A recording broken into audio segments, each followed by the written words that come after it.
Hola, muy buenas tardes. Vamos a comenzar en un minuto. Estamos aguardando un minuto más.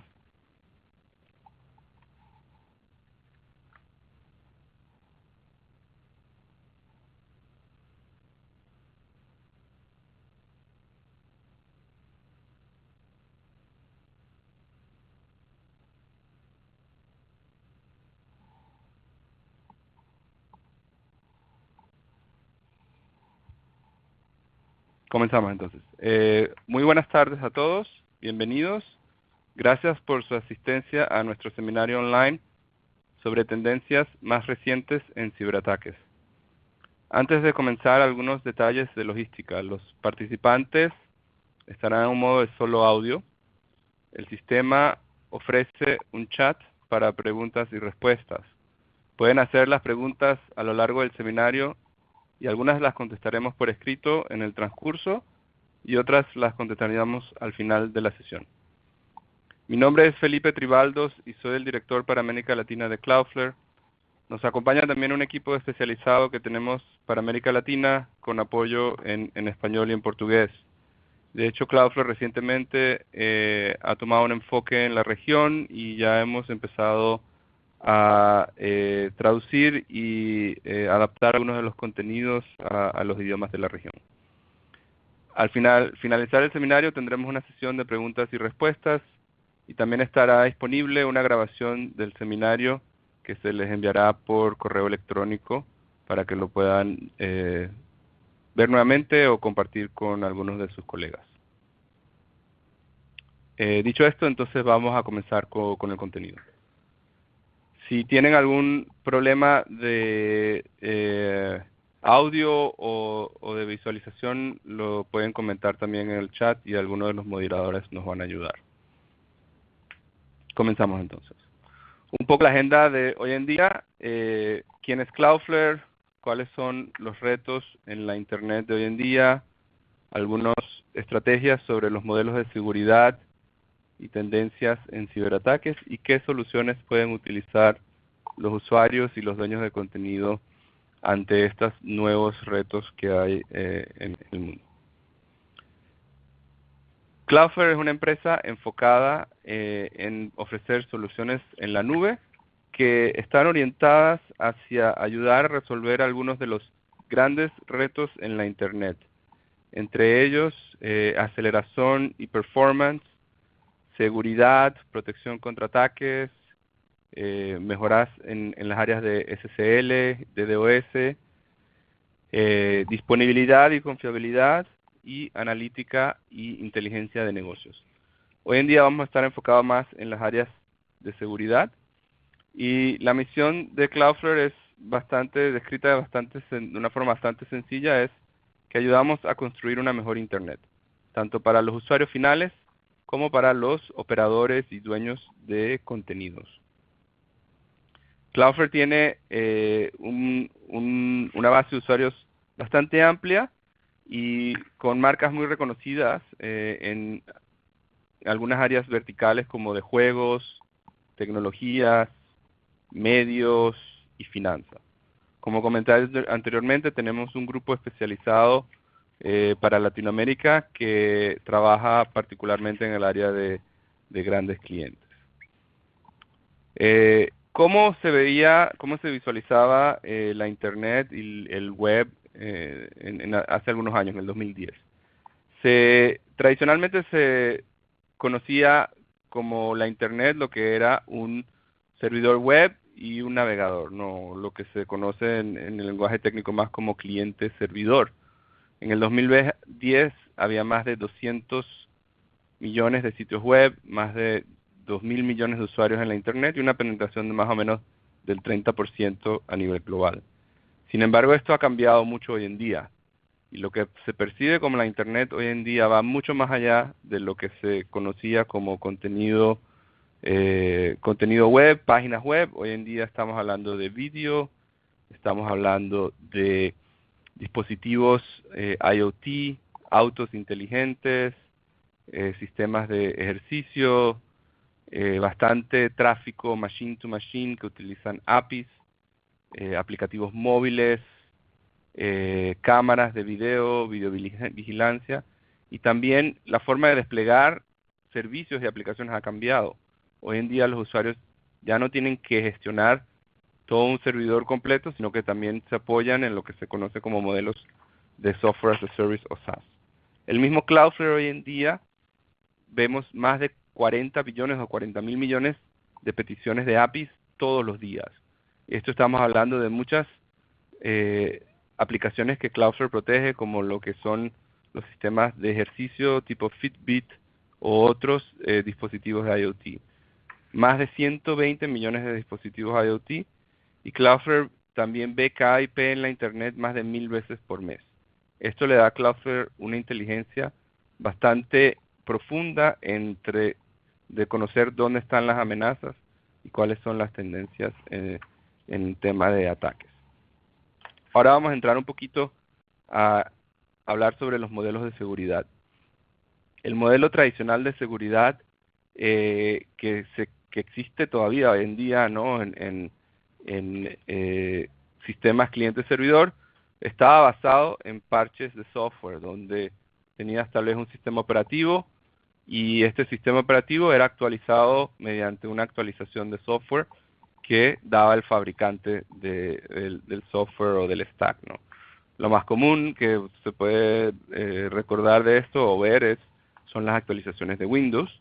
Esto, digamos, en el pasado requiere que haya bastante interacción del usuario final, concientización del usuario final, que sepa que tiene que hacer estas actualizaciones y conocer un poco los riesgos de no hacerlas, ¿no? Eso ha mejorado en las últimas versiones. En Windows 10 ya esto es más automático, pero aún así es algo que requiere bastante gestión desde el punto de vista del usuario como del fabricante. Y que hemos visto, este modelo de seguridad ya no funciona hoy en día, porque hemos visto que tienes una proliferación de dispositivos donde el fabricante de un dispositivo posiblemente no haya construido todas las partes de este dispositivo. Y eso fue lo que ha ocurrido recientemente con algunos incidentes de seguridad, donde habían cámaras IP, grabadores de videovigilancia, donde la parte del componente de Internet, el módulo de IP, era tercerizado, era comprado de una compañía en China que hacía solamente ese componente, y luego el que hacía el producto final integraba ese componente dentro de otras partes, ¿no? Eso significa que el que está vendiendo el equipo, pues primero no sabe exactamente quién lo ha comprado, no tiene el conocimiento y no tiene la capacidad de actualizar las versiones para actualizar cuando hay parches de seguridad o vulnerabilidades de seguridad. Muy recientemente, el día de ayer, de hecho, vi un ejemplo donde hubo un fabricante de cerraduras inteligentes, donde se intentó lanzar un parche que fue errado y dejó unos equipos sin funcionar. Entonces está también el riesgo de que qué pasa en una interacción cuando esto no es una PC o un terminal y hay una falla o un error en un proceso de actualización, ¿no? También puede ser muy grave, ¿no? Entonces esto causa que ni los usuarios finales ni los fabricantes tengan esta capacidad o estén interesados en construir esta capacidad de actualización. También hay buenos ejemplos, no estoy hablando solamente malos, sí hay buenos ejemplos en la industria. Por ejemplo, Fitbit es un ejemplo de alguien que sí ha introducido un sistema bastante sofisticado para hacer las actualizaciones, y también Tesla en el área de autos inteligentes, de autos eléctricos también. Y bueno, ¿y qué vimos de lo que vamos a hablar un poco más? Este tipo de proliferación de los dispositivos del esquema de seguridad causó un incremento muy grande en los ataques, tanto en la complejidad y en la escala de los ataques de DOS que vimos empezando al final del año pasado. Un poco la evolución de los ataques de DOS, tal vez pausa un poco para hacer una definición. Los ataques de DDoS son ataques de inundación que afectan la disponibilidad de un sitio o de un servicio. Y hay diferentes metodologías que se utilizan para lanzar estos ataques con diferentes protocolos, pero lo que hemos visto en los últimos años es que estos ataques han crecido exponencialmente en volumen y en complejidad. Mientras que en el 2012 un ataque de 300 gigabits era considerado algo grande o importante, vimos en el 2013 ataques de 400 gigabits y al final del año pasado ataques que superaron 1 terabit por segundo. Algunos de los ejemplos que recordamos: en el septiembre del año pasado, 2016, hubo un ataque sobre un portal en línea llamado Krebs on Security. Este es un sitio de un reportero llamado Brian Krebs, que es un sitio de noticias, un blog de seguridad en la Internet. Él es muy reconocido como un especialista en seguridad en la Internet y había hecho una serie de artículos donde desenmascaraba una banda llamada VDDoS de actores maliciosos que ofrecían un servicio para lanzar ataques precisamente de DOS. Esto llevó a que esta banda se cerrara y que hubieran arrestos en Israel de algunos de los actores, y esto causó de que hicieran un llamado a ser lanzados contra el sitio. El sitio empezó a recibir ataques midiendo más de 600 gigabits por segundo y llegó a estar fuera del aire por un periodo de 48 horas. Y lo que fue nuevo en este ataque fue que fue donde se detectaron estos ataques utilizando la botnet de Mirai, que aprovechaba el tema de estos dispositivos de IoT, las cámaras y grabadores inteligentes. Esa misma semana, un proveedor de cloud llamado OVH reportaba ataques de más de 1 terabyte por segundo. Un mes después, un proveedor de DNS llamado Dyn fue el blanco de un ataque que afectó grandes partes de la Internet, como Netflix, Twitter, Spotify, New York Times y otros. Si bien es cierto que Dyn no era una compañía, una marca muy conocida, en el mundo de DNS sí, y era utilizado o es utilizado por grandes clientes. Este ataque también se vio que tenía un ataque mixto, donde se utilizaba también esta botnet de Mirai y estaban utilizando diferentes tipos de ataques de manera simultánea. Más recientemente, y particularmente en América Latina también, hemos visto lo que se conoce como extorsión DDoS for Bitcoin, extorsión utilizando DDoS, donde hay un grupo conocido que se llama Armada Collective, aunque hay otros, pero mandan una nota de una amenaza a los clientes y le dice, páganos X número de Bitcoins o te vamos a atacar. Y aquí te vamos a mandar una advertencia, digamos, por ejemplo. Esto no es algo nuevo, es algo que ya lleva varios años, sin embargo, lo hemos visto en los últimos meses y semanas en América Latina, particularmente atacando el sector financiero. Recientemente hubo un ejemplo de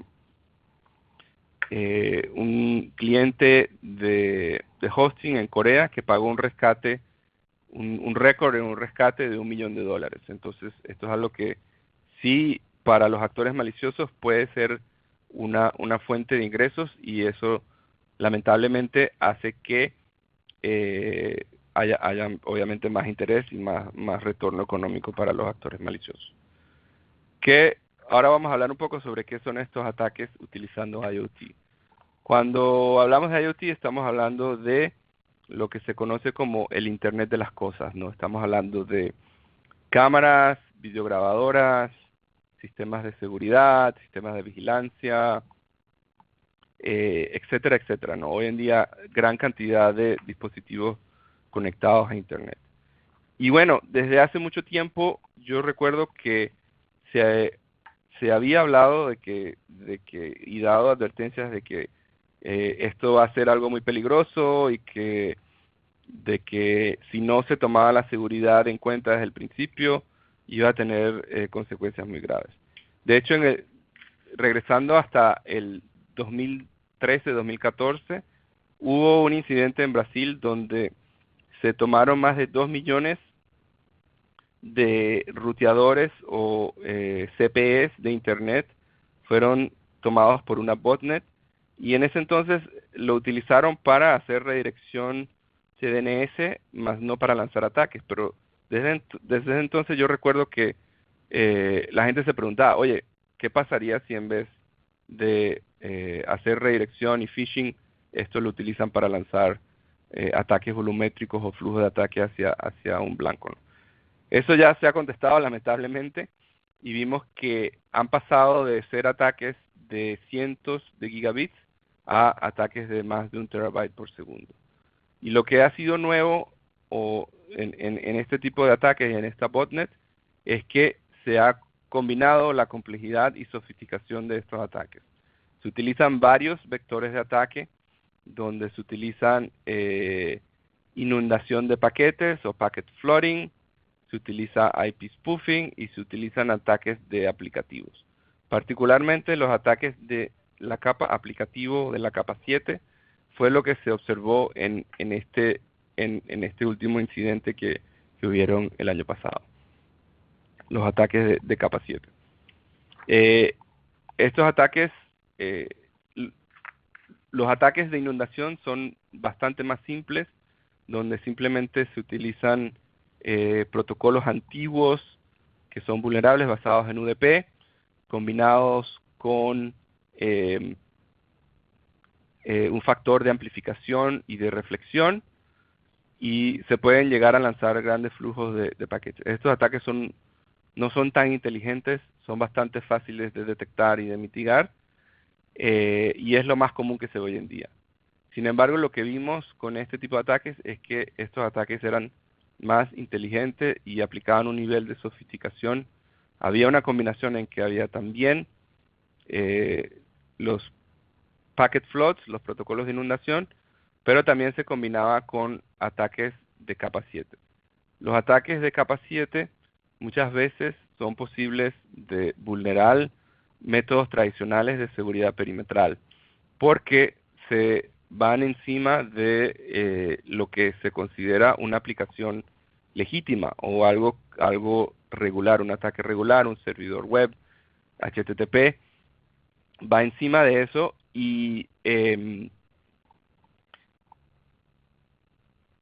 normalmente puede burlar sistemas de protección tradicionalmente como un firewall o sistemas que estén basados en túneles. Vimos también en estos ataques híbridos, donde también se utilizó el protocolo GRE, que es un protocolo de túneles, que se utiliza precisamente para ofrecer sistemas de protección de DDoS. Entonces, por lo consiguiente, no es algo que iba a estar bloqueado en los enrutadores de borde o en los proveedores de servicio. Entonces, por eso fue bastante exitoso en poder llegar y causar grandes daños en ese momento. Entonces, ¿qué se puede hacer? La forma tradicional de atender cuando hay tipos de ataque o flujo de tráfico ha sido simplemente de agregar más servidores, agregar más capacidad, tanto de hardware, software, como de ancho de banda, enlaces de internet, etcétera, ¿no? Algo que también ha habido una evolución recientemente ha sido un poco de tercerizar eso también, de utilizar proveedores de cloud. Sin embargo, tampoco es suficiente solamente utilizar un servidor o concentrar en un proveedor de cloud, porque recientemente vimos que hubo un apagón bastante grande en Amazon Web Service en la región East, donde no fue por causa de un ataque, fue por causa de un error de configuración, pero causó que grandes partes de la Internet, de hecho, sufrieran temas de disponibilidad por lo largo de un día, ¿no? Entonces se requiere que haya también un elemento de seguridad en todos los servicios, además de la escala, ¿no? Escalar y agregar seguridad. Y particularmente eso es lo que Cloudflare ha hecho. No somos los únicos, obviamente hay otros en la industria que comparten nuestra visión, como Google, por ejemplo, pero lo que Cloudflare ha hecho ha construido una red global que tiene más de 116 puntos de presencia en más de 50 países. Y Cloudflare hoy en día gestiona casi el 10% de las peticiones en Internet. Y tenemos una capacidad de más de 10 terabits por segundo de capacidad global. Así que tenemos la escala para eh, poder mitigar y garantizar la seguridad de los clientes.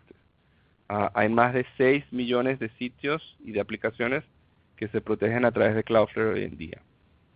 Cloudflare tiene un historial, una historia en poder mitigar estos ataques, y regresando desde el 2013 hemos publicado artículos en la publicación de Cloudflare en el blog referente a diferentes tipos de ataques. En el 2016 hubieron ataques de capa 3 y hubo un artículo titulado El invierno de grandes ataques de capa 3, que ahí estamos enviando el enlace, pero lo mandamos también en el correo. Y luego también hubo ataques de NTP, donde hicimos también artículos sobre un análisis en detallado sobre cómo fue este ataque de NTP, cuántos servidores y detalles sobre un tráfico de origen de 87 megabits por segundo que fue capaz de causar un ataque de inundación de más de 400 gigabits. Y retrocediendo aún más hasta atrás, hacia el 2013, Cloudflare empezó a ser conocido cuando hubo un ataque de 120 gigabits por segundo sobre el sitio de Spamhaus. Cloudflare fue capaz de mantener el sitio en línea, y en ese entonces ese volumen de tráfico de ataque, 120 gigabits por segundo, era considerado algo grande, ¿no? Y algo que casi rompe la Internet, y de hecho llegó a afectar grandes partes de la Internet.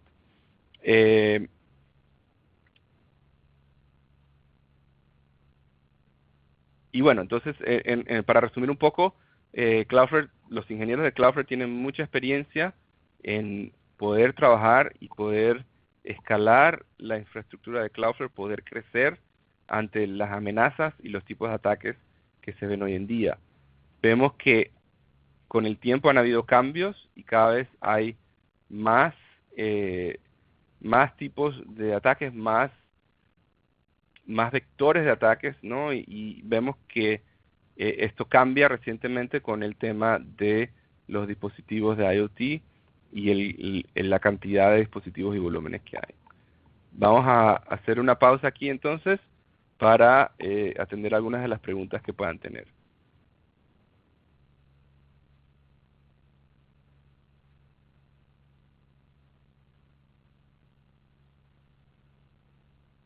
Ok, sí, muchas gracias. Aquí voy a repetir la pregunta.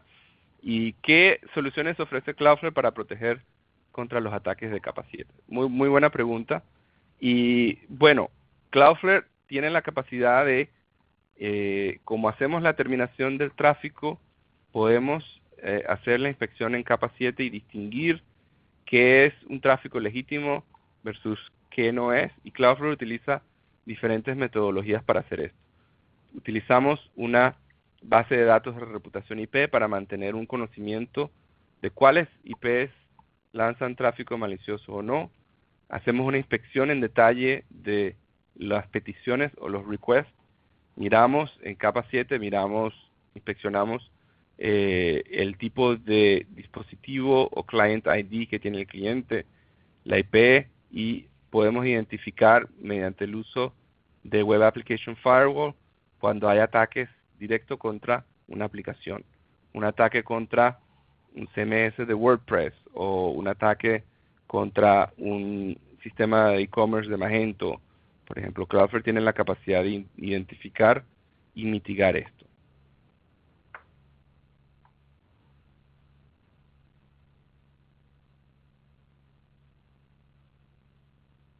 Otra pregunta aquí en el chat, estamos viendo.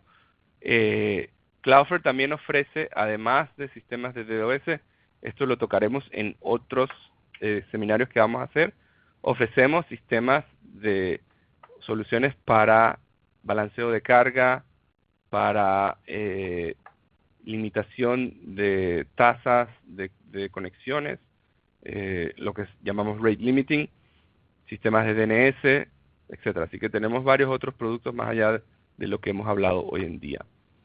En cuanto a los diferentes tipos de planes, Cloudflare tiene un modelo donde tenemos planes que van desde planes gratuitos hasta planes empresariales que cuestan miles de dólares por mes.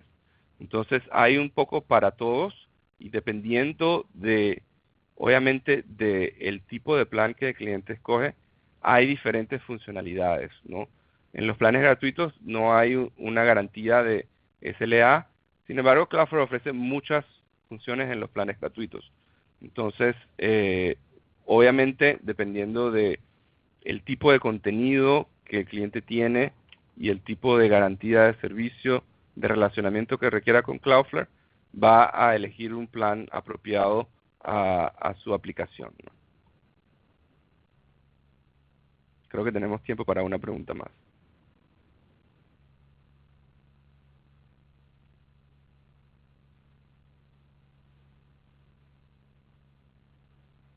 Sí, dependiendo del tipo de plan, Cloudflare ofrece diferentes tipos de mitigación. En los planes más bajos se ofrece mitigación para los ataques volumétricos. En los planes más altos se ofrece mitigación, lo que Cloudflare denomina Advanced DDoS Protection, basado en capa 7 y la capacidad de hacer rate limiting de los paquetes. Cloudflare no tarifica basada en los tamaños de los ataques. Es algo que es bastante único en la industria, que Cloudflare ofrece una garantía sin límite en el tamaño de los ataques que Cloudflare va a proteger, indistintamente del plan. Obviamente hay temas de SLA, tiempo de respuesta a los llamados de apoyo y al tipo de relacionamiento que el cliente va a tener con Cloudflare.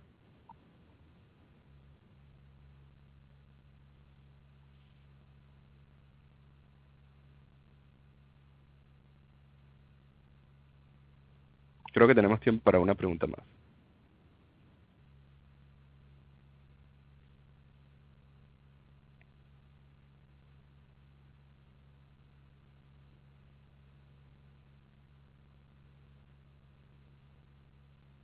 Aquí veo una pregunta que habla sobre cuáles son los planes para expansión y sitios en Latinoamérica.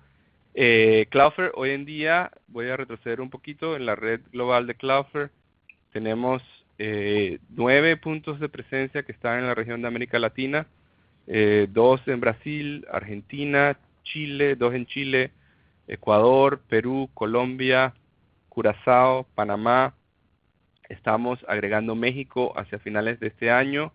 Ya tenemos fecha en proyecto para agregar en México. Y Cloudflare va a continuar con esta estrategia de construir cada vez más sitios. Es parte de la estrategia de Cloudflare tener la escala para poder atender nuevos retos y nuevas amenazas que hayan sobre la Internet. Con esto creo que les damos las gracias. Hay algunos enlaces que les dejamos ahí. Tenemos una dirección de correo que va directamente al equipo de Latinoamérica, latam@cloudflare.com, y les dejo mis detalles de contacto también. Les agradecemos hoy en día por su asistencia. Estaremos haciendo más seminarios sobre algunos otros temas, tanto en español como en portugués, para los amigos de Brasil, y les agradecemos su asistencia el día de hoy. Con esto terminamos la sesión. Le agradezco a todos.